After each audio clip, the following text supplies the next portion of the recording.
I am, in fact, Chris Wagner, movie critic of the Dallas Morning News. It's great to be here at the AMC North Park in Dallas, Texas, for an exclusive live streaming event for the new film, This Is 40.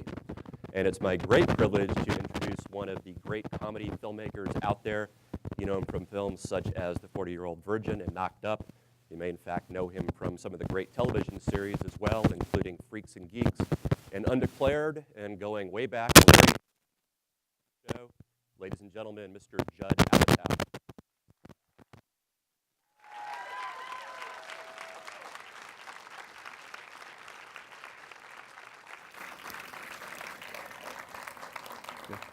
Hello. It's like the early days of television here. Indeed. The microphones are exploding. We're kicking it old school. Exactly. At the AMC Grand. How you doing? I'm good. How are you? I'm good. We're facing forward. We're not facing each other. Exactly. It makes for an awkward turning situation. We can do a little bit. We can alternate back and forth. Enjoyed the movie very much. Thank you very much. Thank you. Did you guys enjoy the movie? This would be so uncomfortable if you didn't. Yeah. Like, oh my God, we got to talk about it now? That would be a bad scene all the way around. So is this a reflection of life at the Apatow household? Is this how a night in Casa Apatow unfolds? It's, we like to say that it's a third based on our lives, a third made up, and the really humiliating, embarrassing stuff is based on Paul Rudd's life. So he got stuck with the embarrassing stuff. Exactly. Everything that disgusts you happens to him. I mean, what's funny about the movie is, it's definitely a personal movie, and it's based on a lot of things that we think about, a lot of the issues that we debate. Nothing in the movie specifically happened. That's not like a story from our lives, but it is the things that we're having our own nervous breakdown about. So how is it to have Paul Rudd as sort of the surrogate you at this point after these two movies, really? I think everybody out there should get Paul Rudd to play them, to do a more amusing version of your life. Because he's just like a better version than me. He's more charismatic. He doesn't have a bald spot like I do. He has less chest hair. He has no back hair. He has some abs. He has definable abs. And so, I could, put things in the movie which are annoying about me, and they're charming from him. So he helps make it more palatable, I guess. How is it working with your kids? I guess one question is, would you let them see This Is 40, since they've been in This Is 40? They both have seen the movie, although I did cover their eyes and ears during certain sections. But they, what's funny is they both saw it, and they just didn't comment much. Like, they just didn't care. There were no vampires in it. There's not a hobbit in it or anything. So they're like, yeah, it's good. I mean, you would think they'd be excited. They're in a movie. But they, Maud is older, so she's a little concerned. Like, do people like it? But I don't think I've ruined their lives. They don't seem like I've given them a nervous breakdown about it. For a long time they never saw any of the movies we did because they're inappropriate. And then Maud, when she was around 14, I thought, well, she could see some of the movies now. So I would say, go watch 40-Year-Old Virgin. You could watch it now. And then, she'd watch it and then fall asleep after half an hour. And then I'm like, I can't believe you fell asleep in the middle of the movie. What's the matter with you? When are you going to watch the rest of it? I will. And then she never did. She never did. So it just proves that no one thinks their dad is cool. Nobody does. I mean, I get my dad's cool. He's got a cool job. Zero. I'm as lame as every other dad. My dad's definitely not cool. No question about that.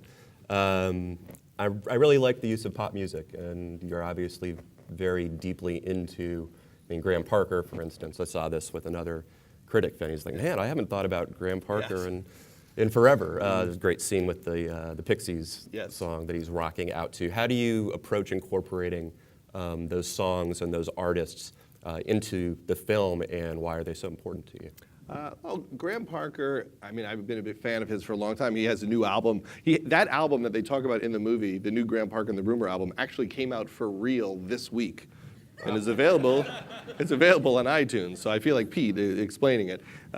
But he's a great artist, and most of his record sales were in the 70s, but he's continued to make an enormous amount of amazing records since then. And I always have a lot of sympathy for people whose audiences get smaller because you can't be Rihanna your whole life.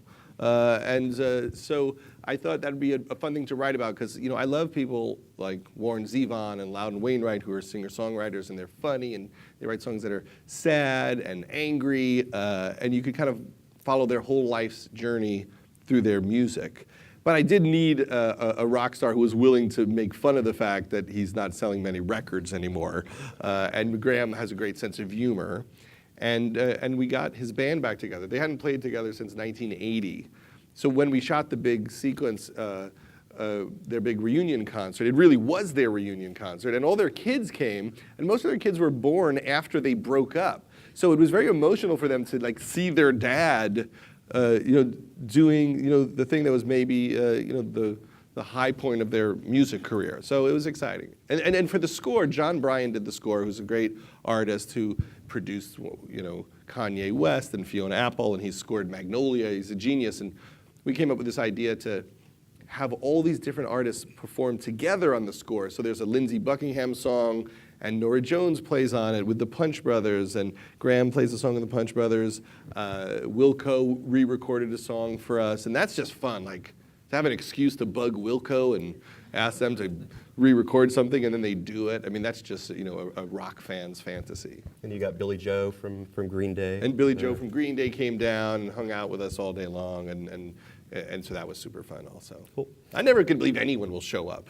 Like when they say Billy Joe's coming, I'm like, really? Like he'll show up? And so it was great. Was he a fan? I don't know why he showed up. I think he's friends with Paul. I mean, I guess he's a fan. I guess he didn't want to be in a movie he would hate. So we're going to throw it open to the audience in just a Okay. couple of minutes. I'm curious if I got to know your work through television, mostly Larry Sanders, loved Freaks and Geeks. Thank you. One of my favorite shows ever. Thank you. Available on Netflix. Absolutely. Heavyweights comes out on Blu-ray December 11th. Girls comes out on Blu-ray December 11th There you also. go. So you could buy Also girls Girls. Heavyweights at the same time and really have a wide palette.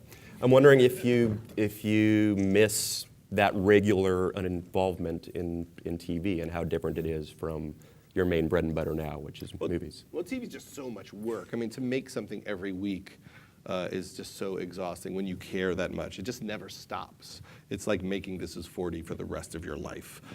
So I would always be really tired. But I help out on Girls. I'm one of the executive producers, and I write an episode every year with Lena.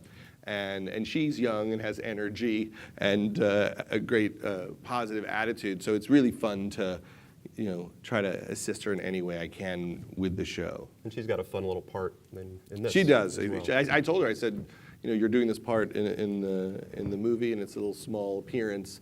And by the time the movie comes out, you'll be so famous that it's weird you're only in that scene, and you're just going to be a distraction. And she's super cool. And she helped me a lot with the script too, through the whole process of working on this movie. We were working on Girls, and I would see how brave Lena was being with Girls, and it made me want to have a little more courage with my movie. Let's see what some of these nice people in our audience have to ask you about the movie. All right. Dallas, what do you have to say for yourself? You're on the internet. Hi, I'm Hello. Rhonda. How are you Hello, from how are you? Garland? Do we call it the World Wide Web anymore? No one says yeah. that anymore. Do they say that? How are you? I'm very well. How are you? Good. I just wanted to say enjoyed the realism that you brought to the movie, and see that this is 40, but because we're 50, Yes. we're thinking, could there be a This Is 50? Could there? And is it easier for you to write a sequel than it is to write an original script? Well, there could be a This Is 50. I mean, I come from TV, so I like, that there's 100 episodes of Lost. I don't want just one. So anytime we finish a movie, I get really sad. When Superbad ended, which was a movie I produced, I instantly said, let's do another one. Let's do them in college. Wouldn't that be great to see them in college? And they were all like, we don't want to ruin it. We don't want to ruin the great feeling around the first one. What if the second one's bad? I'm like, yeah, but there was Godfather 2. I mean, you can't, every once in a while, it's not always Caddyshack 2, sometimes it's Godfather 2. So I always want to explore characters that I liked, and I would do this as 50, 60, 70, 80. And the way things are going, it could be this is 127, the way with technology. So I also think it's funny that my kids are getting older and they actually look different in each movie, and that I think is an interesting thing. Like in my head, I'll go, okay, we shot that movie when Maud was 13. If we did another one when she was 18, it would kind of blow your mind to see what she's like then. So, yes. In short. Yes. I'm going to start tonight because of you. Who else has a question for Judd? Troy Aikman. I'm just trying to think of Dallas celebrities who are here. Hi. Hello. First of all, I just wanted to say I thought the movie was hilarious. I actually think it's, for me, is the funniest of your movies that I've seen. Well, I thank really you very liked it. much. I appreciate that. And my question is, have you considered writing a vehicle for Maud, because she is so funny? I know I'm in trouble with that, aren't I? That, I mean, for people on the internet, I mean, Maud is my oldest daughter, and I have, my kids are in the movie because I thought, when you see kids in movies, they never look like they are the kids of their parents. You can always tell that they don't really know them. They never hug them tight enough. They don't have that look in their eyes that you get when you're with your real parents. And I thought it would be interesting to have people in a movie who actually do love each other, and you can tell, and that just the way they communicate would come across in a movie. But while we made it, I just thought, I gotta make this really good, because if it's awful, I am humiliating my children around the world, Like this, I could ruin their lives with like one terrible movie. And so I never thought, what if they're great and I have to deal with that? That people want them to be in another movie, because I don't want them to like work for somebody else. I mean, if like James Cameron called, I would say, fuck you, James Cameron. That's my kid. Go paint a dragon with hair that fits into the other guy's hair. Stay away from my kids. Note to James Cameron. I just cursed because you can on the World Wide Web. Yeah. Nobody is censoring it. Glorious. I know. Indeed. The plug just got pulled. Isn't it weird that the F curse still bothers people at this point? I mean, it's everywhere. Let's just love it. Really, like we care? We're gonna fine people because they curse? I mean, we're so far beyond that at this point. Well, it was a fucking awesome movie. Thank you. I enjoyed that. We lived, you said it, we lived. Let's have a Frank Zappa attitude about language. It's vowels and consonants rubbing up against each other. That's what I always say. Exactly. My name is Jason, and one of the things I love about your scripts when they get to the screen is the conversational quality, as the woman said earlier, the realism in the movie. How much of that, of course, do you let them run wild and sort of improvise with, and how do you know what not to leave in? When I was a kid, I saw Diner, the great Barry Levinson movie. And afterwards I heard, Paul Reiser made up most of his part.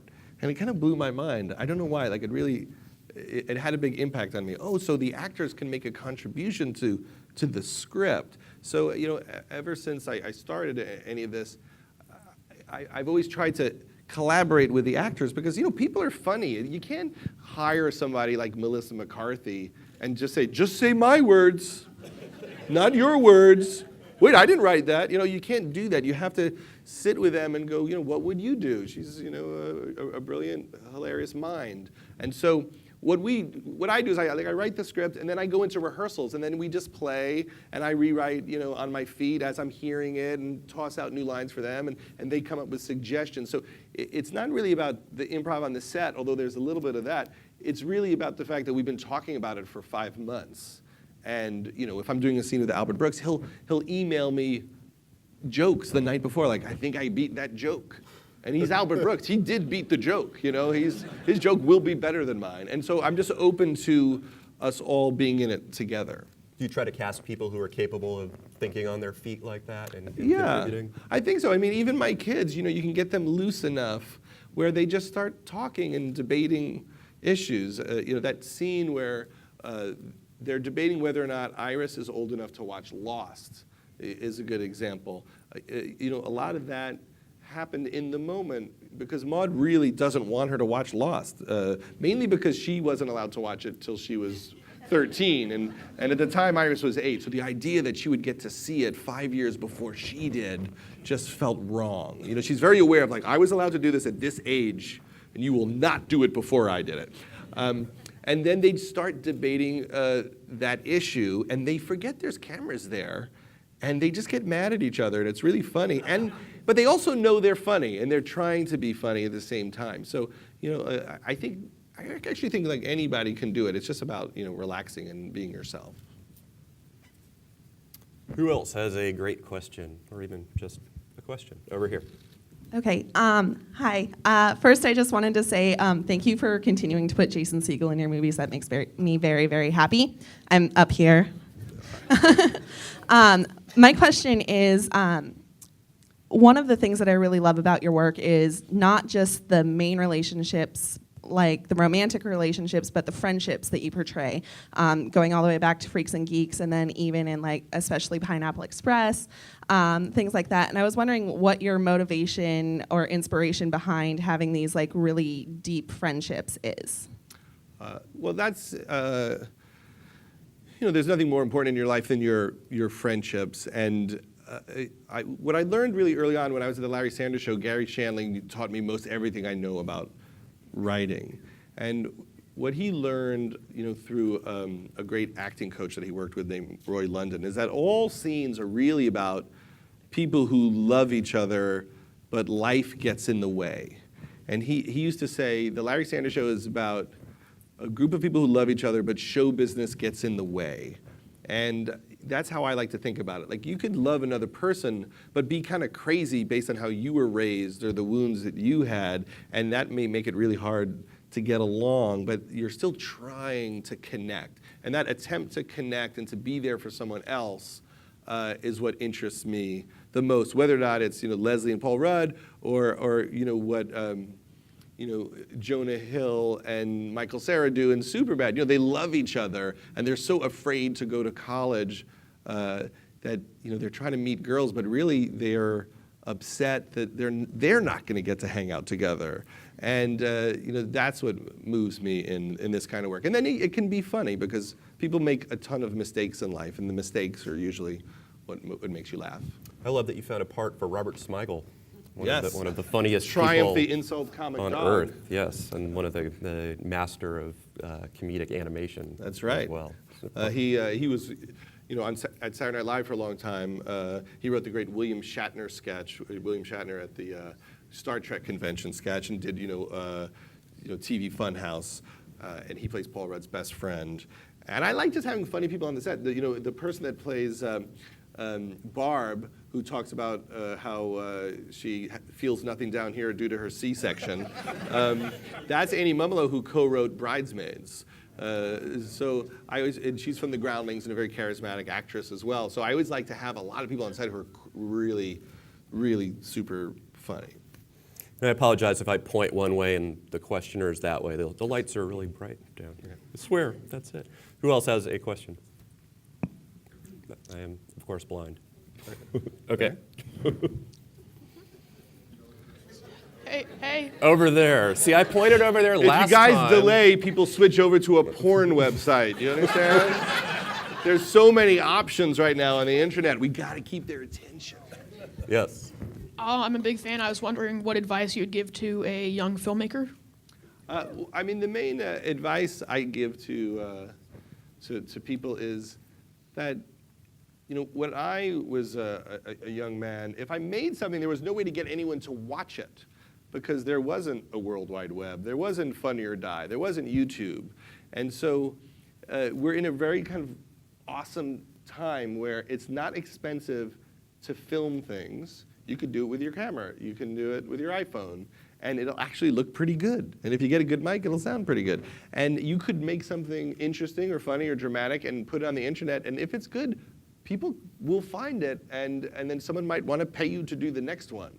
So I always tell people, just make things. You just have to start. Don't wait for someone to give you a job. I mean, Lena Dunham, who did Tiny Furniture, she somehow got her hands on 45 grand and made an entire feature film out of it, and it looks beautiful, and it was shot on a Canon camera, like the kind that people are taking pictures with here tonight. So it's really about having the energy to just do the work. It is a great looking film. It's funny, people don't think about it that much. It's so sharp. Yeah. It's a really nice film. Who else?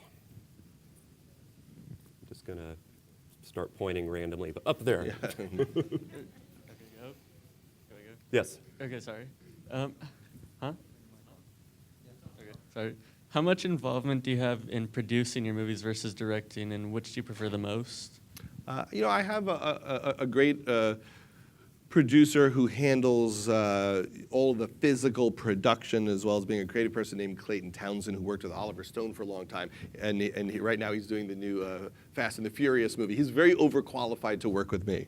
It's a nice break for him, because he'll spend 9 months running around the world crashing cars, and then with me I'm like, let's shoot in a restaurant. Can we handle it? And so he's been with me since the first movie. And Barry Mendel, who produced The Royal Tenenbaums and The Sixth Sense, and is one of the producers of Munich, is also one of the producers. And they do a great job just keeping an eye on me in every respect. And they're a great sounding board on all the decisions I make. And producing is kind of part of directing, because it's just about making the decisions you have to make about the movie. There's some aspect to it, which is like, how many days do we need to make it? Do we have enough money? But you do need more qualified people around you. Who else has a question? Hi, I'm Jane. When most of us go through situations like what you portray in our relationships with our children, with our families, they really suck. But when you're going through them, are you thinking, wow, this is really great material, and I'm so excited with what I can have Paul do with it, or somebody else? Like, is it like, yay, is there I that do. good redeeming factor? Yeah, when my children cry, I'm like, this is hilarious. When my wife is mad and storms out, I'm like, look how she's mad. This is gonna work. Well, I'm happy that the project is over, because what it did is it put me in a headspace of not being fully present with my family. I definitely had a year or two where there was a part of me living my life and a part of me kind of going, is that a good line? Is that a good line? Is that a funny way to react to a situation? And I don't necessarily think it was that healthy. And then it's bad now because the movie's over, and then my kids will do something really funny. I'm like, oh, if we were shooting, that would be great. So that is a part of it. But things that are awful, like people at their worst, when you really go off the rails and you scream and get into a terrible fight, if you can get any distance from it, it's usually pretty funny. Just when you think of how red your face gets and what a jerk you are. It's kind of like after a fight when you're like, I was wrong, I think. I think I really fought hard for the wrong position. And I don't want to give in, and I don't want to admit I'm wrong. That always amuses me. The way communication goes bonkers. People at their worst is funny. We're not, our family isn't this bad. This is a very heightened version of the worst we could be in every situation.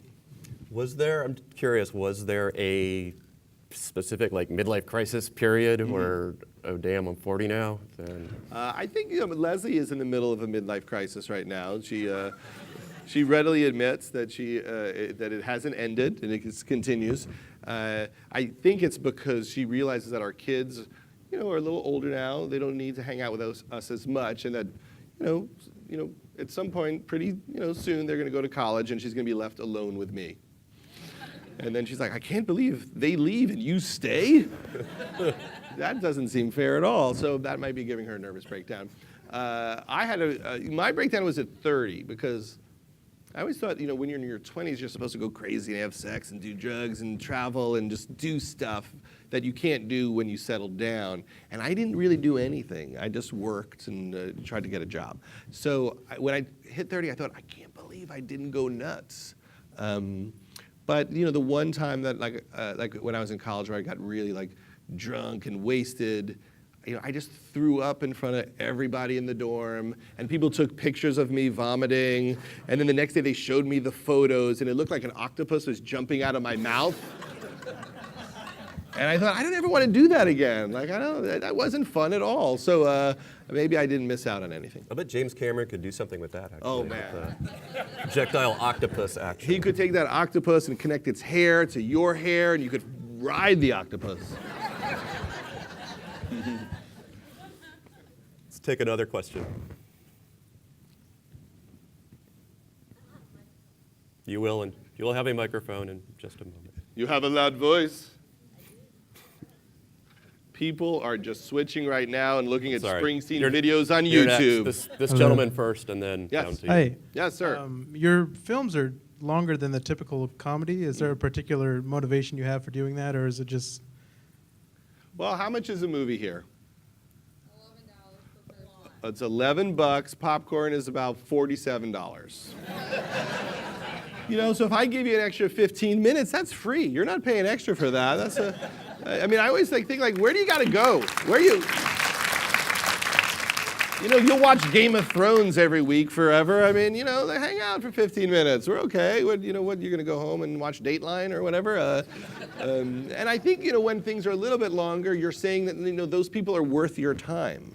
And you could show more complexity. There's always a time when we're in the editing room, and we're always trying to make it a reasonable length. But at some point, the movie gets worse as it gets shorter because you have to take away these subtle character details, and that's what you lose when a movie is 90 minutes. You can't show that much of people's emotional life. So it's free. You're welcome. You're welcome. We're 30 minutes shorter than The Hobbit, people. That's all I got to say. At least. The young lady down here. She still doesn't have the mic. Okay. First of all, I think Leslie did a great job. I've always thought she should be the lead. I've always said that. Thank you. Yeah, I think Leslie did a really brilliant job in a very complicated part. Very raw. And you touched on this with observing your family and doing the table reads to get some improv ideas. But is there anything else you can tell us about your writing process? Like, do you outline? Do you write a draft really quick? Do you write several drafts? Do you sit in an idea for a while? My writing process, usually, sometimes I'll outline on my phone. I'll just have the notes program on iPhone, and I'll just start a little file that has scene ideas, and it'll say, a scene where Paul asked Leslie to look at his anus.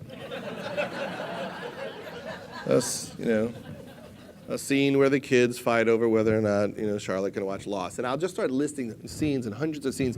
And at some point I have a sense of that sequence was probably the end. And then I'll think of the end, and then I'm kind of building the movie towards the end. And I'll think of hundreds of scenes, and then I put them all on cards, and I just start shuffling and pulling them in and out, and slowly something reveals itself. Because I do think sometimes you write a movie to figure out why you're writing it, and the movie starts answering questions you have. Because a movie like this, it is a way for me to just think about my life, and clearly I'm having emotional problems, and I need to make a very expensive movie to figure out what's wrong with me. And then I hope someone makes money off of it, but that is part of it, is to just try to understand yourself. And what's been great about the movie is, even though it's very personal and specific, when people see it, they always say, oh my God, it's like you put a camera in my house.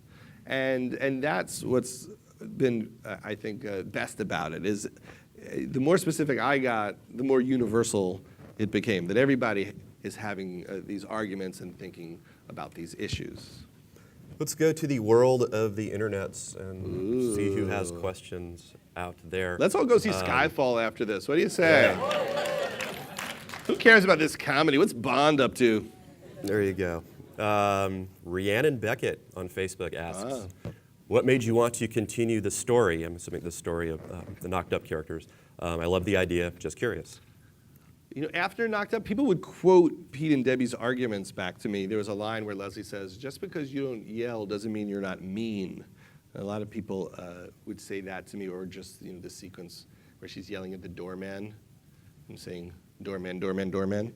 And just like what they were fighting about resonated with people. And I thought, I want to write about this stage of life. And I didn't think about them. And then it just occurred to me, I have the characters to do a movie about a family, because I loved Parenthood. It was a movie that meant a lot to me that I rewatched and thought, wow, it completely holds up. It's just a great movie, and I wanted to do something that was, my view of this age. Okay. Rebecca Stanley also on Facebook asks, with This Is 40 being a spin-off, are there any other spin-offs that you would like to do? Are there any? I always want to spin off everything. I'd like to spin off Jay Baruchel in Knocked Up. Just follow him home. I'd follow anyone home. I actually just think it's a funny exercise. Like, wouldn't you want to see like a whole movie about Megan Fox's character from This Is 40 and just go home with her and just see what she's doing? What character in any of the movies would you want to see a whole movie about? Katherine Heigl. Well, there's time to do that. Katherine and Seth, they were both willing to be in the movie. But they're so funny and interesting. I just thought, if they're in it, you're just not going to ever want them to leave. And I wanted to focus on Pete and Debbie, and so there is time to do that. If I think of a good idea. Emma Stone. Well, we'd all see Emma Stone in anything at this point, right? She's just the most delightful, charismatic person ever on earth. You can have Catherine and Emma. As cops, Catherine and Emma as cops. Fighting a drug lord. I'd definitely watch that. Yeah. Another Facebook question, Christopher Rowe asks, what do you think makes a great movie? What makes a great movie? Well, there's no real answer to that. But you know one when you're seeing it, don't you? Like, you just go, wow, this is good. What's happening right now? You get so excited. I remember seeing Sling Blade for the first time. And no one told me what it was about. It was at a film festival. And the whole crowd was like, is this happening? Is this good? What is going on right now? So there's nothing better than seeing a great movie. I just, you can tell when a movie's really from someone's heart and they're passionate about it and it's not just something they did for the paycheck. I like when you could tell, like, oh, that person's not kidding. They're really sharing something with me. It was a good movie, Les Mis. I just saw Les Miserables.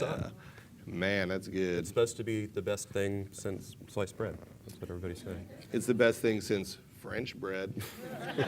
No, it was kind of great. I had that thing too. I'm a big Les Mis guy, and I'm still manly, but but it was one of those movies where you're just completely blown away. Like, wow, I cannot believe that came out that well, and it's so emotional and sounds so good. It comes out a couple of days after our movie, so just see us first. So, what's that? You did just see my movie. But aren't you going to go again and pay for it? This was free, right? Well, pay for my movie. And then sneak into Les Mis. Haven't they made enough money on the Broadway show at this point? What more do they need? Come on, Cameron McIntosh. That's a Les Mis reference, I'm pretty sure. Okay. I like this question, another Facebook question. Victor Joseph Duran asks, with the massive success you found in film, would you ever consider bringing some of your older TV work like Freaks and Geeks or Undeclared to the big screen?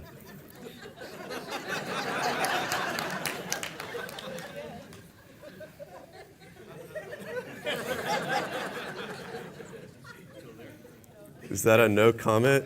Oh, I bet there's more. Oh, there is more. Yeah. You are correct. Oh, I thought you were mocking me because No, I was... I was waiting. I was just trying Okay. to... What else does it say? My inner editor. Both Okay. those shows were great. Yeah. And I would love to know what the characters are up to now. Well, Freaks and Geeks and Undeclared, were both canceled in the middle of their first seasons.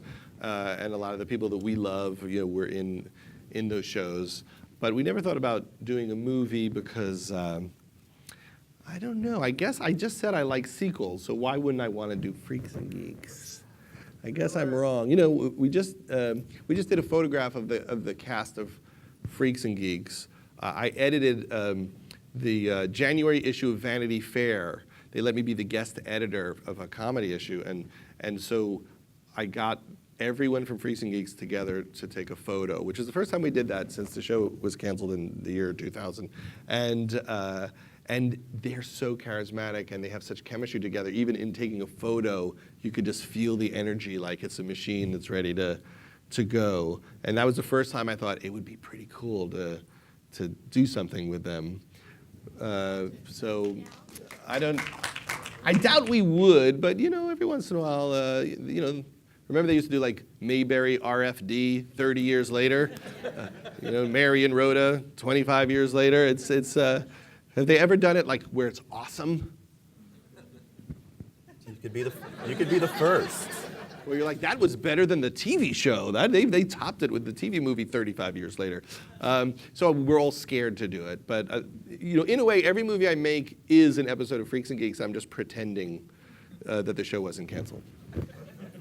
Well, thanks for being with us, Judd. Well, It's been a great conversation. Thanks, guys. Give yourselves a hand. All right. And it's going to wrap up our Q&A on behalf of Universal Pictures and AMC. We'd like to thank Judd for participating. Don't forget to get your tickets. They are now available at amctheaters.com for This Is 40. It opens December 21st. Thanks so much for coming. Before we go, Yes. we now have a special treat for our online audience. This is an exclusive clip from This Is 40. Take a look at the video.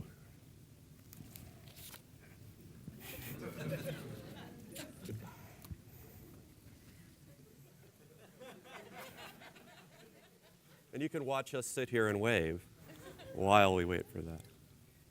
Because we're fun to watch anyway.